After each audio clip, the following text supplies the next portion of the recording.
Hi, I'm Larry Schlomer, the Administrator for World Missions. World missionaries plant the seed of the gospel in foreign fields, not knowing what the return of those efforts will be. What a blessing then when our Lord lets us see outreach develop into something more. Just one example of this growth can be seen in Westland, Michigan. Okay, good afternoon all.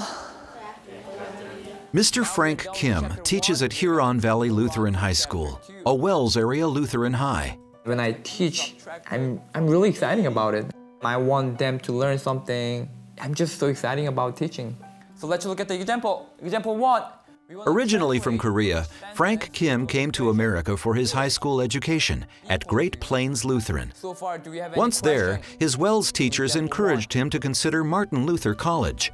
When I heard about Martin Luther College, I'm like, I should go there. Why not? I can teach the Bible, I can teach God's Word to children, and I can also teach mathematics, which I really like. Now a Wells teacher, Mr. Kim is stretching his faith further in a mentoring program for future Wells principals. For our schools to succeed, we need good leaders. We need trained leaders.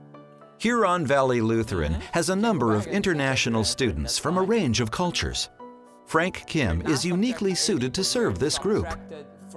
Because he's got the understanding of where these students are, what they need, and ways that he can help them, and he does. How did a Korean national end up at a Wells High School? God's hand at work, through Reverend Young Ha Kim, a Korean missionary with the Evangelical Lutheran Synod. For nearly a decade, Reverend Kim has sent more than 250 Korean students to Wells High Schools in America. I like Lutheran high schools because they are teaching them doctrine, sound doctrine. On top of that, they have every single day devotion time, and they learn a lot.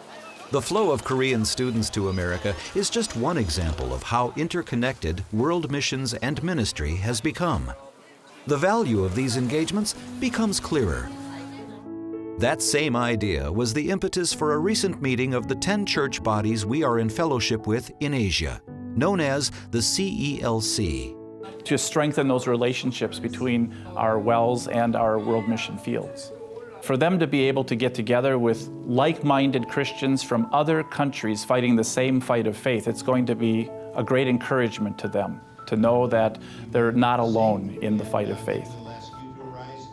That connection is key to all our world missions efforts and includes holding conferences like this, providing seminary training for national pastors, and offering outreach materials in the language of the people. But where it begins is far from its end. I think every missionary would tell you that when you come back from a foreign country to your own culture, you realize that your own culture has blind spots and maybe not as broad a perspective as they should have or could have. World missions is just the start. That's very visible at Huron Valley Lutheran, but it's no less true for your congregation. Wells is involved in mission work in 10 Asian countries. Many cannot be named on a program like this because their governments are not friendly toward Christians. The time is now to reach those lost on the other side of the world. To learn how you can get involved, visit wells.net/missions.